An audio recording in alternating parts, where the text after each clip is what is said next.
How to master your pull-up in as little as 12 weeks, even if you're a complete beginner. We're going to go through the progression from never doing a pull-up before and understanding what's required to really get closer to your first pull-up. So the first step we're going to go through is understanding a dead hang.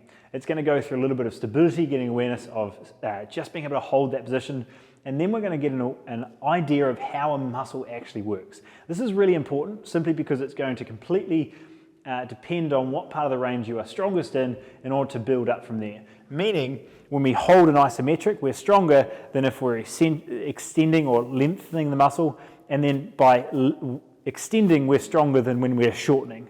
So going through the progression of isometric and then eccentric being the lengthening, and then finally to the concentric will be when we can get to our first pull-up. So using that progression through all 4 stages of getting to your first pull-up is what I want to walk you through.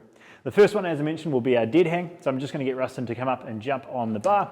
Now this in itself, there'll be a little bit of maybe swinging or stabilizing, and if you haven't got comfortable with doing a pull-up before, this is a really, really good place to start because we can stabilize our glutes, our core, allow this shoulder to figure itself out, as well as the forearm grip, and actually making sure that we're highlighting that potentially that could be a factor if we haven't done a pull-up before. So getting used to 3 or 4 rounds of 20 up to 40 seconds of a dead hang can be a really, really good way to get comfortable with that first progression of a pull-up, so we can get you to rest there.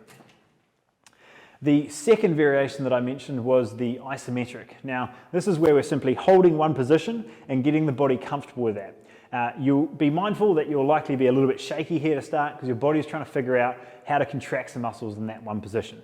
So here again, what we're going to do is we're going to come up and jump on and hold that handle, and we're going to hold it at a 90-degree angle. So if you can lift up to 90 degrees, somewhere around that 90 degrees, keep your elbows in a little bit and hold that position for a good 10 to 20 seconds. Holding that, you can see you're starting to shake a little bit. You need to stabilize through the core, and even squeezing the glutes can help a little bit here just to keep that really strong. All right, we can relax there. One thing that Rustin didn't do that we need to remember is breathe. As you get deeper into that, you tend to go pretty red in the face if you don't breathe. Before we go to the next one, we'll give Rustin a bit of rest, just being mindful of the handle you use. If you're brand new to pull-ups, doing a fully supinated grip will be your easier option, then going to potentially a hammer, and then going to full open. Be mindful then when you go fully supinated, that can sometimes be a little bit more stressful on the forearm. So even better is somewhere between the two, somewhere around that 45 degrees. But if you're new to doing pull-ups, or you want to find which one is easier to start with, somewhere between that hammer to supinated or 45 in the middle tends to be an easier option before then going out to a wider example of a pull-up. So now we're into that motion. We've done our dead hang and we've done our isometric. Our next one here is going to be going through eccentrics. Now, something that's really useful to add in here is if we have a box, or we have a step or something to stand on. So what we're going to do is I'll get Rustin to step up on the box on the side, because we want to take out that concentric component of the motion. We're going to hold those handles. We're going to come up to the top and just hold that position so we get rid of the swing. And then we're going to take 10 seconds to really lower ourselves. Keep your elbows in slightly, keep the chest nice and tall. We're keeping these shoulders down so we don't have our shoulders up near our ears. And then we're going to step off to the side again on that bench to come up to the top. We're going to hop up, hold that top position, remember to breathe, and control that motion down again. So we're really getting used to the eccentric motion of that pull-up. And we'll just do one more there because it's far too easy for you.